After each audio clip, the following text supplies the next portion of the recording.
Hello welcome, क्या हालचाल। तो देखो यार, आज का जो लेक्चर रहेगा इसमें हम देखेंगे जो आपका चैप्टर नंबर 3 है यानी कि मैट्रिसेस, इसकी मिसलेनियस एक्सरसाइज है ना। और ये जो एक्सरसाइज है इसको करने से पहले आप जो इसकी पिछली एक्सरसाइजेस हैं 3.3 तक वो देख लेना और सारे बेसिक कॉन्सेप्ट अच्छे से समझ लेना, जो कि मैंने पिछले लेक्चर्स में समझाए भी हुए हैं। तब आपको ये क्वेश्चन जो है ना मिसलेनियस एक्सरसाइज के, वो ज़्यादा अच्छे से समझ में आएंगे। तो चलिए शुरुआत करते हैं यहाँ पर। ठीक है, जो क्वेश्चन नंबर 1 है इससे। ठीक है, क्वेश्चन में जो कॉन्सेप्ट लगेंगे मैं साथ साथ बताता रहूँगा, बट फिर भी अगर आपने पिछले लेक्चर्स देखे हुए हैं तो वो कॉन्सेप्ट आपको बहुत अच्छे से पहले से आते होंगे और फिर यहाँ पे आसानी होगी।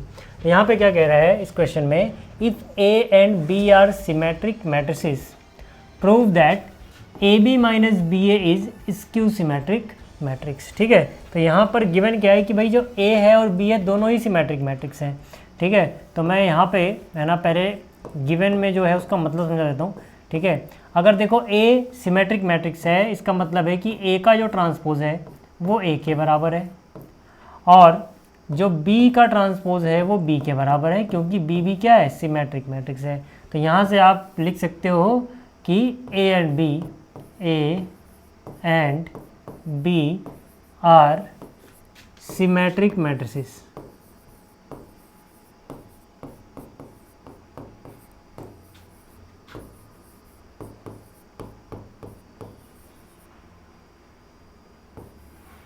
ठीक है, क्योंकि ए और बी सिमेट्रिक मैट्रिसेस हैं तो इसका मतलब हमें गिवन है कि ए का ट्रांसपोज ए के बराबर है और बी का ट्रांसपोज बी के बराबर है। सिमेट्रिक मैट्रिक्स का मतलब यही होता है ना, जो मैंने आपको पहले समझाया भी हुआ है।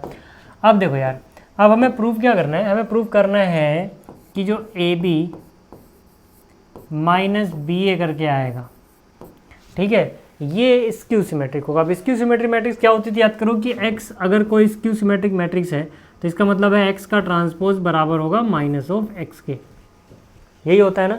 तो मतलब कि अगर ये पूरा जो भी है इसको हम एक्स माने, है ना, तो इसका जो ट्रांसपोज होगा वो इसके नेगेटिव के बराबर होगा, ऐसा हमें दिखाना है। ठीक है, अगर हमने ऐसा दिखा दिया तो काम बन जाएगा। तो उसके लिए क्या करते हैं, देखते हैं कि भाई इसका ट्रांसपोज आता क्या है। ठीक है, इसका ट्रांसपोज आता क्या है, देखो यार। ठीक, अब देखो ए बी माइनस बी ए का ट्रांसपोज है तो आपने प्रॉपर्टी पढ़ी हुई है, इनको हम अलग अलग ट्रांसपोज लिख सकते हैं। मतलब क्या, ए बी का ट्रांसपोज अलग से लिख दिया माइनस बी ए इसका ट्रांसपोज अलग से लिख दिया। अब आपने एक और प्रॉपर्टी पढ़ी हुई है कि यार अगर ए इंटू बी का ट्रांसपोज हो तो ये बराबर होता है B transpose into A transpose, है ना। ये प्रॉपर्टी भी पड़ी हुई है, मतलब इनका ऑर्डर बदल देते हैं। जो बाद में लिखा है वो पहले लिख के ट्रांसपोज लगा दो, जो पहले लिखा है वो बाद में लिख के ट्रांसपोज लगा दो। ठीक है, तो ये सारा बेसिक कॉन्सेप्ट आपको पता होना चाहिए। ऐसे यहाँ पे अगर आप देखोगे, है ना, तो बी ए का ट्रांसपोज है, इसका मतलब इसको मैं लिख सकता हूँ A transpose into B transpose. यहाँ तक बात समझ में आ गई। अब देखो यार, अब मुझे पता है कि बी ट्रांसपोज बी के बराबर है, ए ट्रांसपोज ए के बराबर है ना। तो बी ट्रांसपोज की जगह मैं बी लिख सकता हूँ, ए ट्रांसपोज की जगह मैं ए लिख सकता हूँ। ऐसे यहाँ पर ए ट्रांसपोज की जगह मैं ए लिख सकता हूँ, बी ट्रांसपोज की जगह बी लिख सकता हूँ। चाहो तो इसका रीजन में लिख सकते हो कि भैया देखो ए ट्रांसपोज ए के बराबर है एंड जो बी ट्रांसपोज है वो बी के बराबर है, इसलिए हमने ऐसा किया है, गिवन था हमें। ठीक है, अब यहाँ पर है ना लेफ्ट साइड में देखो जो भी है इसका ट्रांसपोज हमें इसी के नेगेटिव के बराबर लाना था। तो यहाँ पे ए बी माइनस बी है, तो यहाँ पे तो उल्टा चल रहा है, तो माइनस कॉमन ले लो। माइनस कॉमन लोगे तो यहाँ क्या हो जाएगा, ए बी माइनस बी हो जाएगा, ए बी माइनस बी। अब देखो यार, ये जो मैट्रिक्स है और ये जो चीज़ है सेम ही तो है ना। A B minus B same चीज़ है ना। तो यानी इसी का ट्रांसपोज इसी के नेगेटिव के बराबर आ रहा है। इसका मतलब ये जो भी है ए बी माइनस बी ए, ये स्क्यू सिमेट्रिक मैट्रिक्स है। ये क्या है, स्क्यू सिमेट्रिक मैट्रिक्स।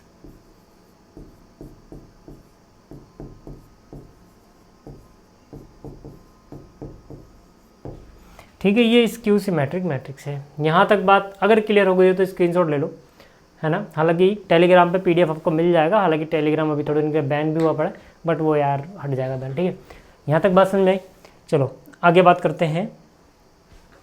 आगे कह रहा है show that the matrix B transpose A B is symmetric और skew symmetric according as A is symmetric और इसकी सिमेट्रिक। मतलब क्या, देखो यहाँ पे ना, यहाँ पे बी का ट्रांसपोज करोगे, उसमें एक दूसरी मैट्रिक्स ए, फिर एक दूसरी मैट्रिक्स बी, इनका प्रोडक्ट निकालोगे, मतलब इन तीनों का, तो भी कोई मैट्रिक्स ही आएगी, कोई एक मैट्रिक्स आएगी, इनका प्रोडक्ट भी कोई एक मैट्रिक्स होगी।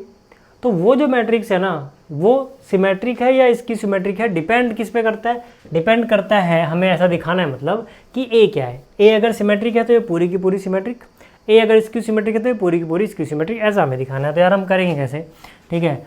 अब अपने पास तरीका वही है कि यार इसका ट्रांसपोज निकालो और देखो किसके बराबर आ रहा है ना। तो यहाँ पर अगर मैं इसका ट्रांसपोज निकालने बैठूँ तो देखो ये सारा आपस में मल्टीप्लाई हो रहा है, ठीक है। तो मल्टीप्लाई में ऑर्डर रिवर्स हो जाता है ना। तो एक काम करो, इसको आप ऐसे लिख लो, बी ट्रांसपोज ए बी, मान लो ये ऐसे है ना, किन्हीं दो को एक साथ लिख सकते हो आप, चाहो इन दोनों को लिख लो यार, है ना। अब आप इसको एक मैट्रिक्स की तरह ट्रीट करो, इसको दूसरी मैट्रिक्स की तरह ट्रीट करो, जैसे एक्स इंटू वाई। अगर ऐसा हो, है ना, ये हम कर सकते हैं, है ना। अगर ऐसा हो तो क्या होगा, जो बाद में लिखा है उसका पहले, अभी हमने प्रॉपर्टी पढ़ी थी, है ना, यानी कि जो ए बी बाद में लिखा हुआ है इसका ट्रांसपोज पहले आ जाएगा, और ये जो बी ट्रांसपोज है इसका ट्रांसपोज बाद में आएगा। अब क्या, अगर किसी बच्चे के दिमाग में कन्फ्यूजन है कि सर क्या हम इसको ऐसे भी तो लिख सकते थे ना, कि भाई इनका ग्रुप बना दिया पहले, हाँ ऐसे भी कर सकते थे, सेम रिजल्ट आता है, ठीक है। आप डायरेक्टली याद रखना चाहते हो तो डायरेक्टली आप ऐसे भी कर सकते हो कि पहले इसका ट्रांसपोज, फिर इसका ट्रांसपोज, इनटू में इसका ट्रांसपोज, एक बार में करना है तो, ठीक है। यहाँ पे आ जाओ, अब देखो, अब यहाँ पर तो भाई ये प्रोडक्ट हो रहा है इसका और इस पूरे का ट्रांसपोज है, तो अब यहाँ से ऑर्डर उल्टेगा, यानी कि बी ट्रांसपोज पहले आ जाएगा, फिर ए ट्रांसपोज आएगा, और बी ट्रांसपोज का ट्रांसपोज बी होता है, ठीक है। यहाँ तक बात क्लियर हो गई। फिर से देखो, यहाँ पर ए इंटू बी था तो बी का ट्रांसपोज पहले आएगा, ए का ट्रांसपोज बाद में आएगा, और बी ट्रांसपोज का ट्रांसपोज बी ही होता है। अब अगर आप डायरेक्ट भी देखोगे ना यहाँ से यहाँ, तो हम एक बार में कर सकते थे कि जो सबसे लास्ट में उसका ट्रांसपोज, जो बीच में फिर उसका ट्रांसपोज, और बी ट्रांसपोज का ट्रांसपोज सबसे बाद में वो बी ही हो जाएगा, है ना। तो वही चीज़ है यार। अब जैसे इतना हुआ, यहाँ पर ये जो चीज़ आई है ना, इसको मैं कॉपी कर रहा हूँ बस, है ना। इसको मैं क्या बोलता हूँ, इसको बोलता हूँ इक्वेशन 1 बोल के छोड़ दिया, इसको इक्वेशन 1 बोल के छोड़ दिया। अब इससे आगे तो आप क्या ही सॉल्व करोगे, है ना। अब हमें क्या दिखाना था कि ये सिमेट्रिक है या इसकी सिमेट्रिक है, डिपेंड करता है ए क्या है ना। तो केस बनाते हैं अलग अलग, ठीक है। मान लो मैंने यहाँ पे बनाया केस 1, है ना, केस 1। केस 1 मैंने क्या लिखा, इफ़ मान लो कि ए सिमेट्रिक होता, इफ़ ए इज सिमेट्रिक, ठीक है। अगर ए सिमेट्रिक होता, है ना, देन इसका मतलब क्या है, इसका मतलब है कि भैया ए का ट्रांसपोज ए के ही बराबर होता, ए का ट्रांसपोज ए के ही बराबर होता, है ना। अब मैं क्या बोलता हूँ, इसको इक्वेशन 2 बोल देता हूँ, ठीक है। अब मैं बोलता हूँ फ्रॉम 1 and 2, फ्रॉम 1 and 2, है ना। तो 1 जो भी है ना, ये पूरी इक्वेशन यहाँ पे उतार लो यार सीधा सीधा। बस यहाँ पे आपको करना क्या है कि भाई जो ये ए ट्रांसपोज है इसकी जगह मैं क्या पुट कर सकता हूँ, ए पुट कर सकता हूँ, कर सकता हूँ कि नहीं, कर सकता हूँ भाई, ठीक है ना। तो मैंने इसको हटाया और ए पुट कर दिया। अब आप देखोगे कि बी डैश ए बी वही चीज़ है ना। और इस पूरे का ट्रांसपोज, है ना, एक मिनट रुक जाओ, इसको सेम कलर में दिखा दूँ, ठीक है। देखो इस पूरे का ट्रांसपोज इसी के बराबर आ गया। इसका मतलब क्या, इसका मतलब जो भी है ये B dash A B is symmetric matrix when, लेकिन ये रिजल्ट हमें कब मिला, ये रिजल्ट हमें तभी मिला जब हमने ये वाला केस एज्यूम किया कि अगर ए सिमेट्रिक हो, है ना। तो यानी कि सिमेट्रिक तो है, लेकिन कब है, when A is symmetric, when A is symmetric. यहाँ तक बात क्लियर आ गई, ठीक है। अब एक काम करते हैं, है ना, अब एक काम करते हैं, एक दूसरा केस लेते हैं, ठीक है। एक दूसरा केस लेने से पहले एक काम ही करता हूँ ना, मैं थोड़ा सा इधर शिफ्ट कर देता हूँ इसको। अब देखो यार, अब मैं यहाँ पे बोलता हूँ case 2,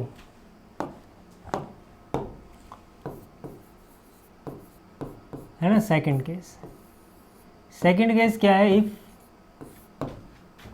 A is skew symmetric. ठीक है, अगर ये स्क्यू सिमेट्रिक है इसका मतलब क्या कि भाई ए का ट्रांसपोज माइनस ऑफ ए के बराबर है। इसको बोल देते हैं इक्वेशन 3। अब आपने क्या करना है, आपने लिखना है from first and third, from equation first and third. ठीक है, देखो यार फर्स्ट क्या कहती है, ये रही। ठीक, थर्ड क्या कहती है, थर्ड कहती है कि भाई ए डैश तो माइनस ऑफ ए के बराबर है, यानी कि जो ए डैश है इसको हटा के माइनस ए लिख सकते हैं इसकी जगह पे। आप देखोगे इस मैट्रिक्स का पूरा ट्रांसपोज इसी के नेगेटिव के बराबर आ गया, है ना। इसका मतलब क्या, इसका मतलब B dash A B is skew symmetric, है ना। अब ये क्या हो गई, अब ये हो गई स्क्यू सिमेट्रिक, लेकिन कब हुई, जब ए स्क्यू सिमेट्रिक थी ना। ये क्या हो गई, इज स्क्यू सिमेट्रिक when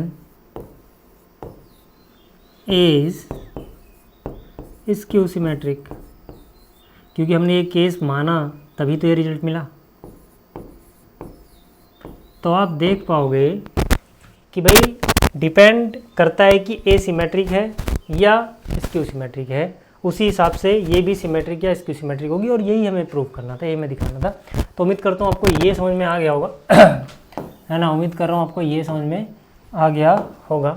अब बात कर लेते हैं ज़रा अगले क्वेश्चन की, क्वेश्चन नंबर जो 3 है ना। क्वेश्चन नंबर 3, इसमें क्या कह रहा है, find the values of X Y Z if matrix A satisfy the equation this, है ना। ये जो इक्वेशन है इसको सेटिस्फाई करती है, तो X Y Z find out करना है। इक्वेशन क्या है भाई कि भाई ए का ट्रांसपोज इनटू में ए एक आइडेंटिटी मैट्रिक्स के बराबर आता है। तो पहले यहाँ पे हम क्या लिखेंगे, ए का ट्रांसपोज लिख देंगे, है ना। ए अपने पास है, इसका ट्रांसपोज लिख सकते हैं। इसकी रो को कॉलम बना दो, 0 2 y z पहली रो है, तो 0 2 y z ये पहला कॉलम बन गया।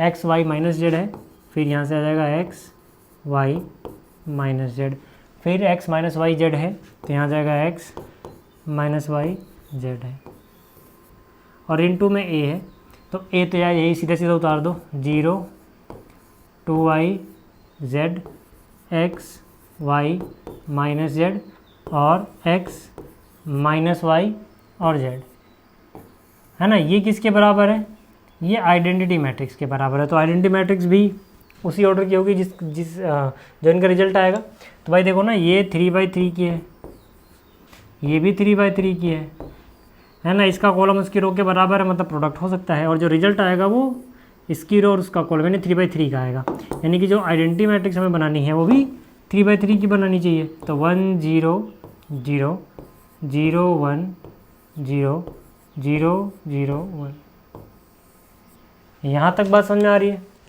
अब जरा देखो, इनका प्रोडक्ट निकालना आपको आता है ना। इनका प्रोडक्ट निकालना आपने सीखा हुआ है पहले से ही, ठीक है। यहाँ पे हम क्या करेंगे, ये वाली रो और ये वाला कॉलम, है ना, आपस में मल्टीप्लाई करेंगे पहले। तो 0 हो गया, ये x² हो गया, x² नहीं 2x² आ गया। फिर आपने बताया कि भाई इसको यहाँ शिफ्ट कर देना है, फिर ये 0 हो गया, ये xy हो गया, माइनस xy हो गया, यानी कि 0 आ गया। फिर इसको यहाँ शिफ्ट कर देना है, ये 0 हो गया, ये माइनस xz, ये प्लस xz, यानी अगेन ये 0 ही आ गया। फिर इसको सेकंड पे शिफ्ट करना है, इसको फर्स्ट पे लेके जाना है। फिर ये 0 हो गया, ये yx हो गया, ये माइनस का yx हो गया, यानी कि 0 आ गया। फिर इसको आगे शिफ्ट करना है, ये हो गया 4y² और ये y², 5y² और ये 6y², यानी कि 6y² आ गया। फिर इसको यहाँ पे शिफ्ट करना है, तो हो जाएगा 2yz, ये हो जाएगा माइनस yz माइनस y, यानी ये सारा मिला के 0। फिर इसको फर्स्ट पे लेके आना है, इसको थर्ड पे कर देना है। ये 0 हो गया, ये माइनस xz हो गया, ये प्लस xz, यानी 0 ही आ गया। इसके बाद इसको यहाँ शिफ्ट करना है, ये 2zy माइनस का, और ये फिर यानी फिर से 0 आ गया। फिर इसको एंड में शिफ्ट कर देना है, तो ये हो जाएगा z², फिर ये हो गया z², ये z², यानी 3 बार z² आ गया। ठीक है, अब ये बराबर किसके लिख दो यार, ठीक है, 1 0 0 0 1 0 0 0 1, है ना। अब इसके बाद मैं यहाँ कर रहा हूँ, अब ज़रा कंपेयर करो ना, ये जो 2x स्क्वायर है किसके बराबर होना है, 1 के बराबर होना है। ठीक है, तो हम बोल सकते हैं कि यार 2x स्क्वायर किसके 1 के बराबर है, तो x किसके बराबर होगा, plus minus 1/√2 and 6y square भी 1 के बराबर है। तो अगर ये 6y स्क्वायर 1 के बराबर है तो इसका मतलब क्या, y जो होगा वो प्लस माइनस 1/√6 के बराबर होगा एंड 3z स्क्वायर 1 के बराबर है। 3z स्क्वायर 1 के बराबर है, यानी z की वैल्यू क्या होगी, प्लस माइनस 1/√3। ये हो गया। ठीक है, तीसरा सवाल। अब आगे बात कर लेते हैं चौथे की। कह रहा है for what values of x this into this into this is a zero matrix, है ना। तो देख लेते हैं, यहाँ पे क्या है 1 2 1,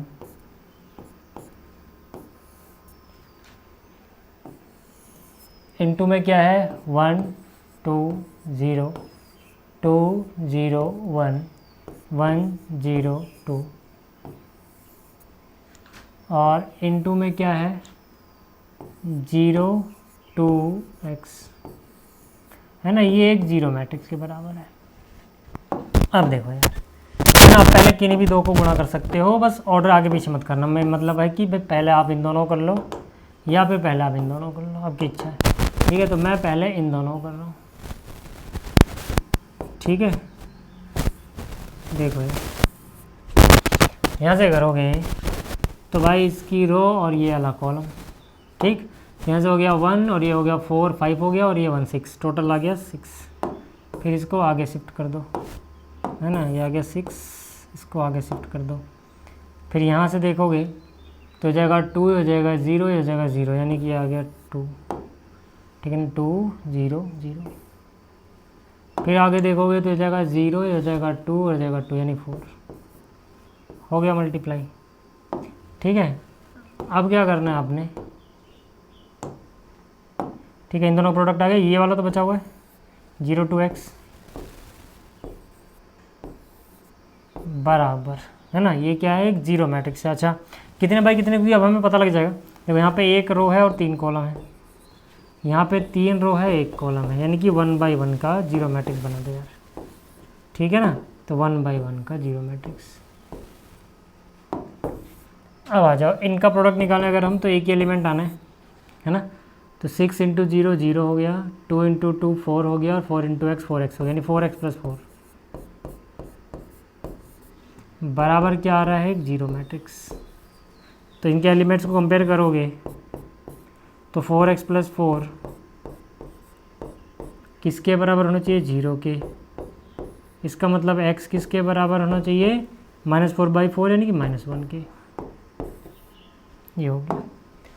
ठीक है भाई, अगर आपने स्क्रीनशॉट लेना है तो ले लो। उम्मीद कर रहा हूँ कि ये आपको समझ में आ गया होगा।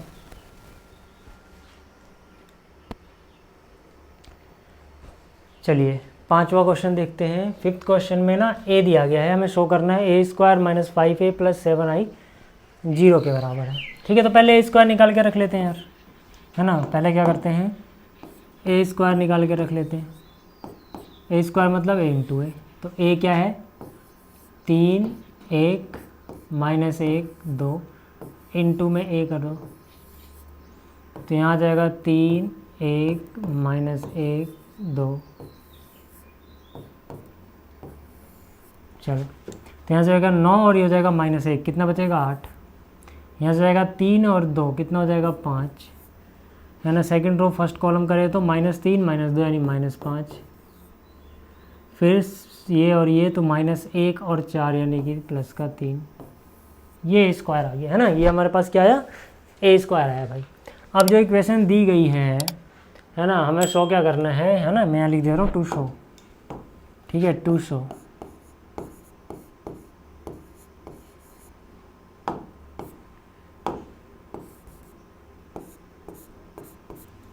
ठीक है, हमें शो क्या करना है, a² - 5a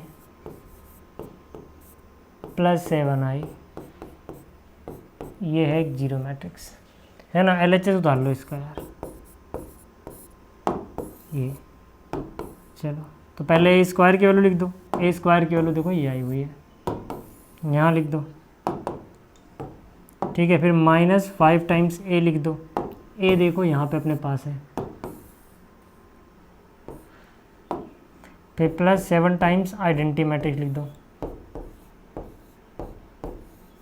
ठीक है, अब अगर हम देखें तो कितना आ रहा है ये। ठीक है, 8 5 -5 3, इसको ऐसे रहने दो। -5 टाइम कर दो, यानी -15 -5 +5 और -10। फिर यहाँ पे 7 गुना कर दो तो हो जाएगा 7 0 0 7। और इसको अगर हम सॉल्व करें तो कितना मिल रहा है, 8 और 7। देखो 8 7 15, -15 0, 5 -5 0 + 0 0, -5 + 5 और 0 0, 3 7 10 -10 0, है ना। और ये क्या है, जीरो मैट्रिक्स, और यही RHS में था यार। ठीक है, तो उम्मीद कर रहा हूँ आपको ये भी समझ में आ गया होगा। स्क्रीनशॉट ले लो, फिर आगे चलते हैं। अगला जो क्वेश्चन है इसमें फिर से वैसे ही यार, ये इंटू ये जीरो मैट्रिक्स, तो x की वैल्यू फाइंड आउट करनी है ना। तो यहाँ पे आप देखोगे तो एक मैट्रिक्स है, इसके एलिमेंट है x -5 -1, और एक दूसरी मैट्रिक्स है, इसके एलिमेंट है 1 0 2 0 2 1 2 0 3, और ये मल्टीप्लाई हो रहा है x 4 1, और ये बराबर आ रहा है जीरो मैट्रिक्स के। तो पहले इन दोनों को मल्टीप्लाई करते हैं भाई, फर्स्ट रो फर्स्ट कॉलम, है ना। कितना आएगा देखो,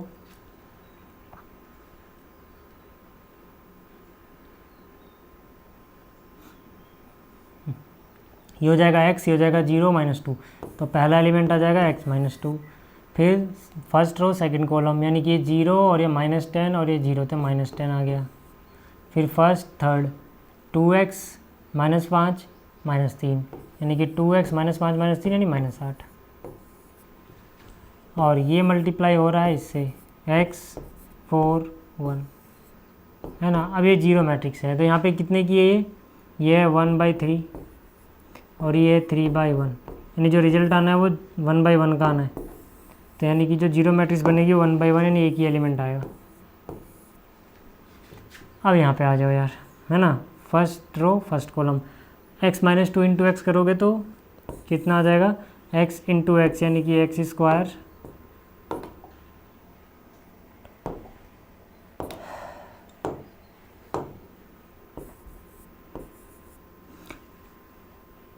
फिर -2x प्लस -10 इंटू 4 यानी -40, फिर ये 1 से गुणा करोगे तो वही रहना है, यानी कि 2x -8। ठीक है ना, इसको इससे गुणा किया इतना मिल गया, इसको इससे गुणा किया इतना मिल गया, और इसको इससे गुणा किया इतना मिल गया। यहाँ तक अगर क्लियर हो गया है तो इसको थोड़ा अच्छे से अगर हम लिखें तो ये नज़र आएगा x स्क्वायर, ये तो कट गया, ये हो जाएगा -48, और ये है एक जीरो मैट्रिक्स के बराबर, है ना। यानी कि अगर मैं कंपेयर करूं, है ना, यहाँ लिखता हूँ, इसके बाद अगर मैं कंपेयर करूं तो मुझे मिलेगा x स्क्वायर -48 इक्वल टू 0 के बराबर, यानी कि x स्क्वायर की वैल्यू 48 है, यानी कि x की वैल्यू √48 प्लस माइनस, यानी कि 16 3 48 में 16 का आ जाएगा 4 √3 अंदर बच जाएगा। ठीक है, तो ये आ गई x की वैल्यूज़। क्लियर होगी बात यहाँ तक। चलो छठा हो गया।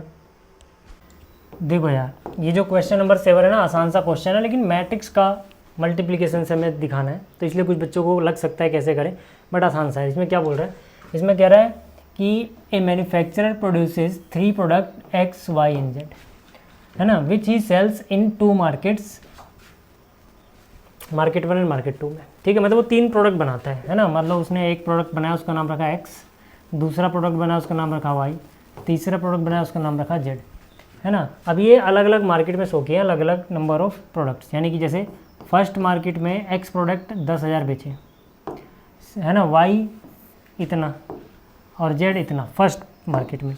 दूसरी मार्केट में इसने एक्स कितना, दूसरी मार्केट में कितना प्रोड्यूस किया है, इतना, है ना, और वाई इतना और जेड इतना। तो ये तो प्रोडक्शन हुआ एक्स वाई जेड का अलग अलग मार्केट के लिए, यानी जो अलग अलग मार्केट में बेचे जाएंगे। आगे हमसे 2 पार्ट्स में क्वेश्चन पूछा गया।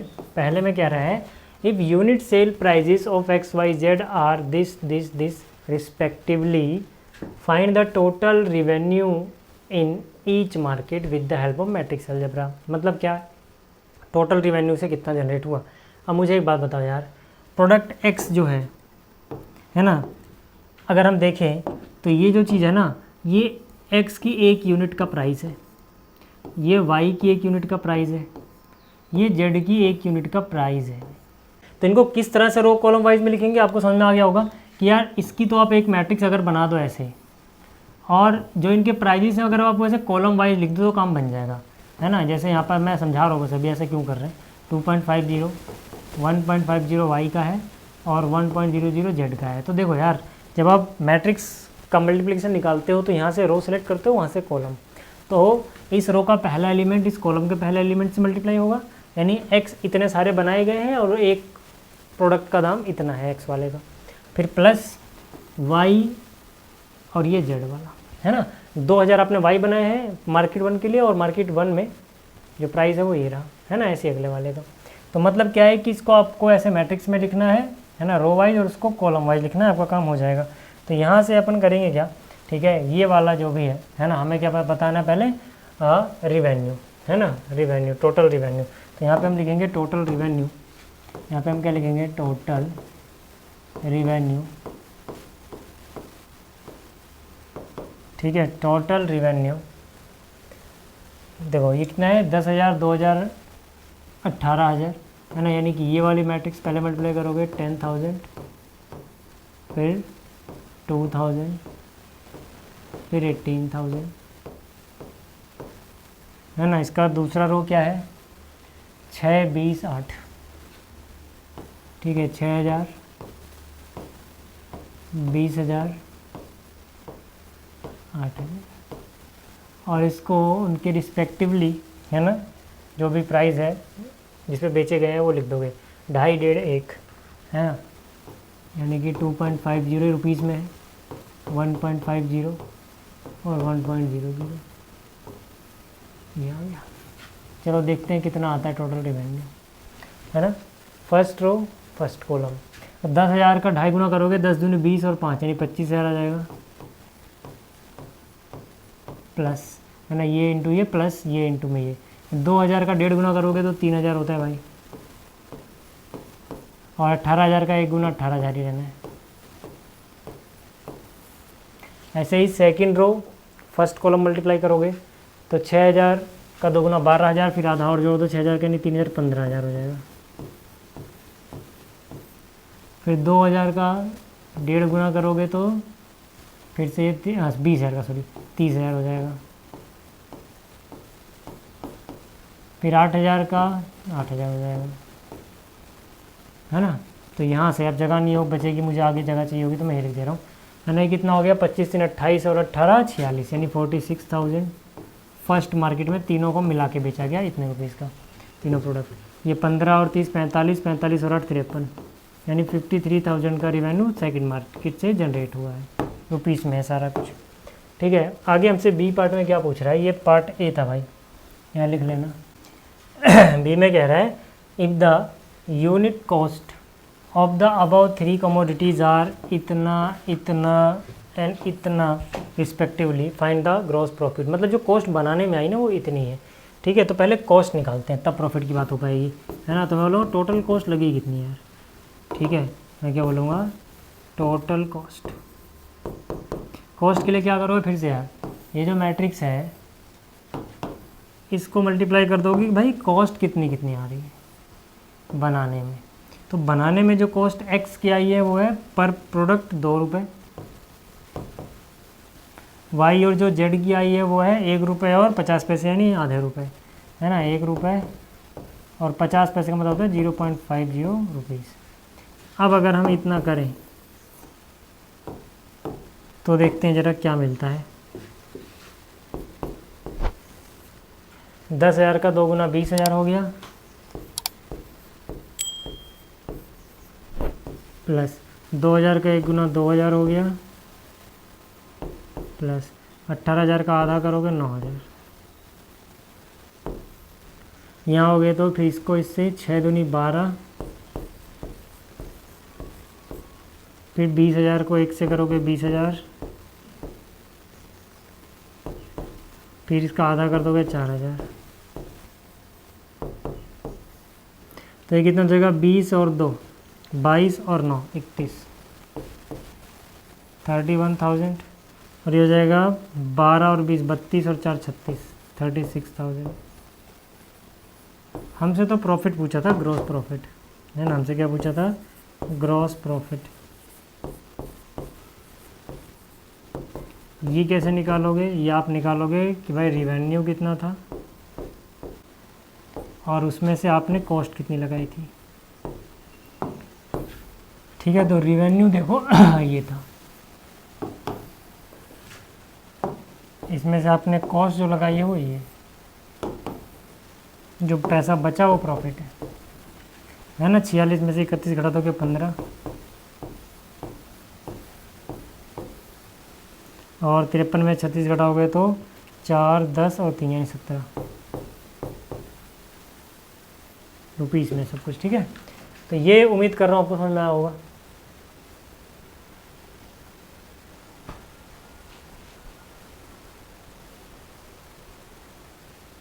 ठीक है, इसका स्क्रीनशॉट ले लो। अब बात कर लेते हैं अगले क्वेश्चन की। अगला क्वेश्चन क्या कह रहा है, find matrix X so that X into this equal to this. ठीक है, एक मैट्रिक्स है एक्स, यहाँ से देखो एक मैट्रिक्स है एक्स, इसको मल्टीप्लाई किससे कर रहे हैं, 1 2 3 4 5 6, और ये बराबर किसके आ रही है, इसके -7 -8 -9 2 4 6। अब यार मुझे बताओ x का ऑर्डर क्या होगा, है ना, x का ऑर्डर क्या होगा, है ना।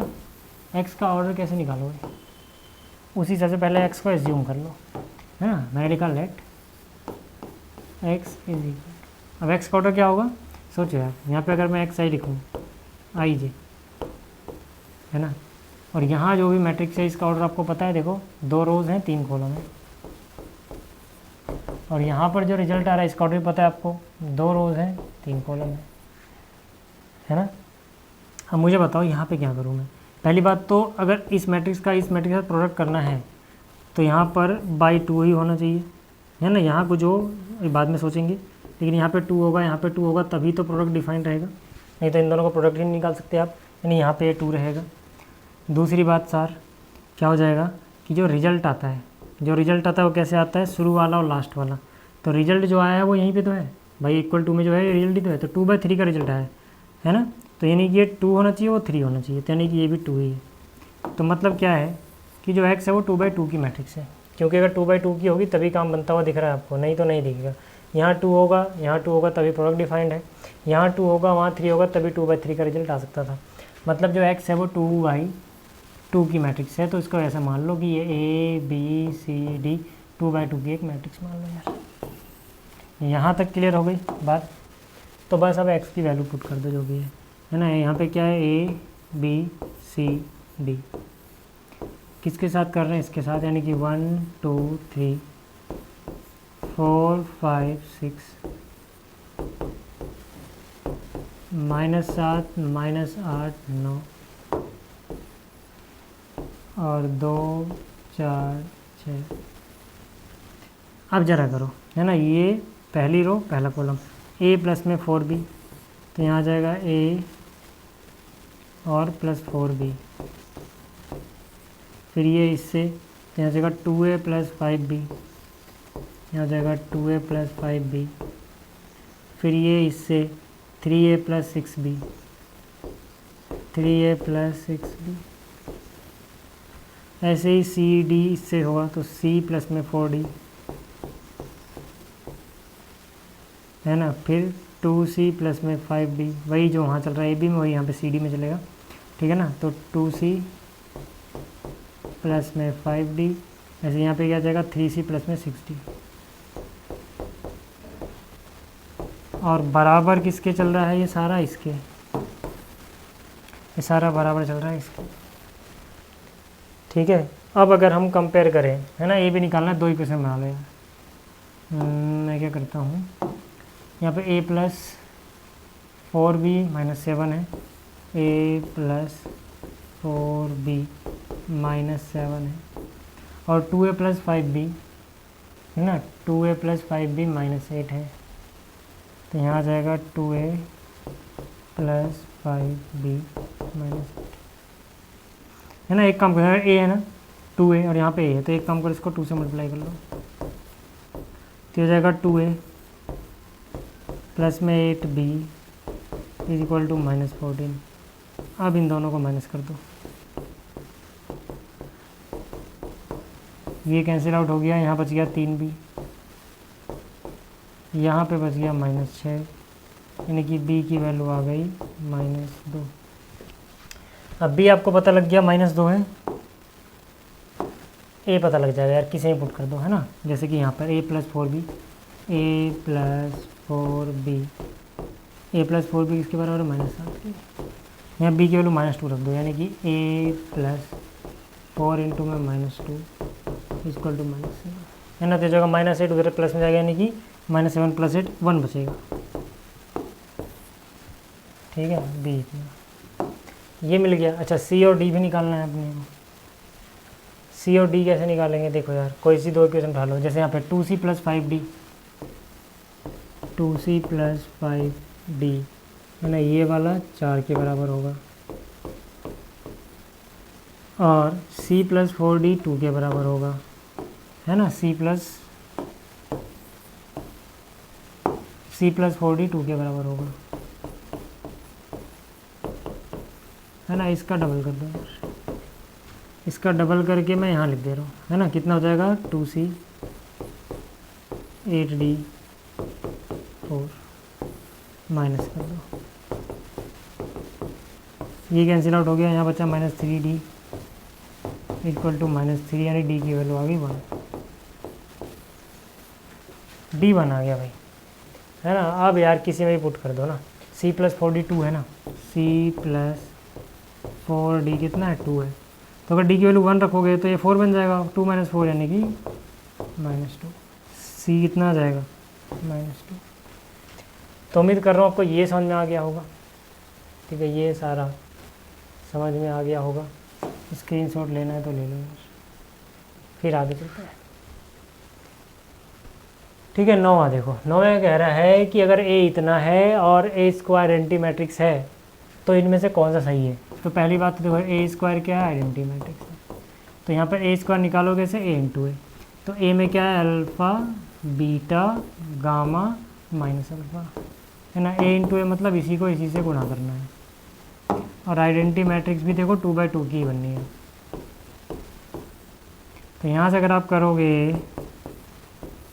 अल्फ़ा स्क्वायर प्लस में beta gamma, alpha square plus beta gamma, यहाँ से आप करोगे तो अल्फ़ा बीटा प्लस में माइनस अल्फ़ा बीटा, यानी 0 हो जाना है। यहाँ से अल्फ़ा गामा और माइनस अल्फ़ा गामा, यानी ये भी 0 हो जाना है। यहाँ से आओगे तो बीटा गामा प्लस में अल्फ़ा स्क्वायर, यानी कि alpha square plus beta gamma, वही चीज़ आ रही है। ठीक है ना, बीटा गामा अल्फ़ा स्क्वायर, ठीक, इज इक्वल टू इतना। अब किसी को भी कंपेयर कर लिया, चाहे इसको दोनों कीजिए। अल्फ़ा स्क्वायर बीटा गामा 1 के बराबर होना है ना। इसका मतलब क्या, alpha square plus beta gamma 1 के बराबर। कोई भी देख रहे हो आप, हर ऑप्शन में 1 प्लस में है, यानी कि 1 की साइड शिफ्ट कर दो, यानी कि 1 minus alpha square minus beta gamma. देखो ये ऑप्शन कहाँ है, 1 minus alpha square minus beta gamma, 1 minus alpha square minus beta gamma equal to 0, यानी कि ऑप्शन सी इज करेक्ट, है ना। किस पे टिक लगा के आओगे, ऑप्शन सी, है ना। यहाँ पे आप लिखोगे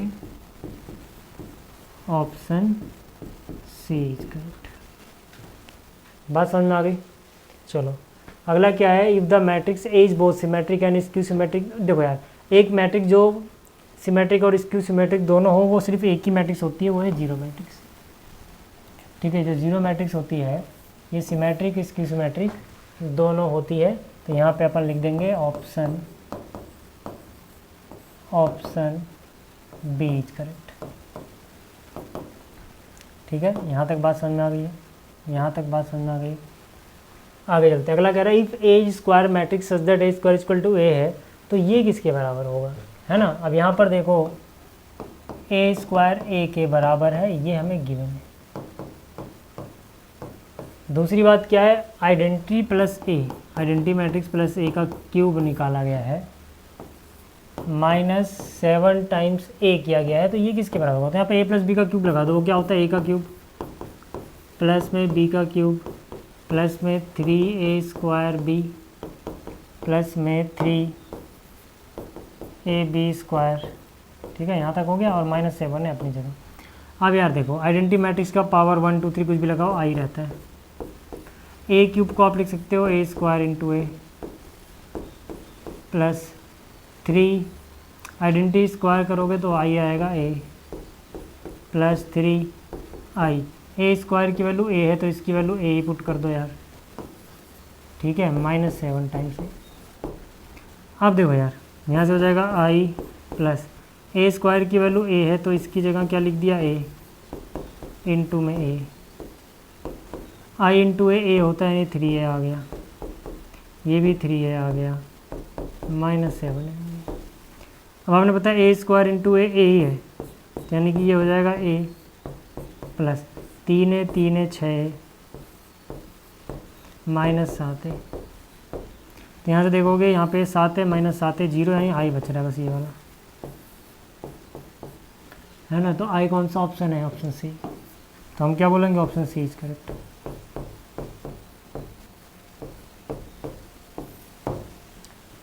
ठीक है, ये हो गया। तो उम्मीद कर रहा हूँ आपको ये भी समझ में आ गया होगा। इस लेक्चर में इतना ही, है ना। जल्दी मिलेंगे नेक्स्ट लेक्चर में। Thank you.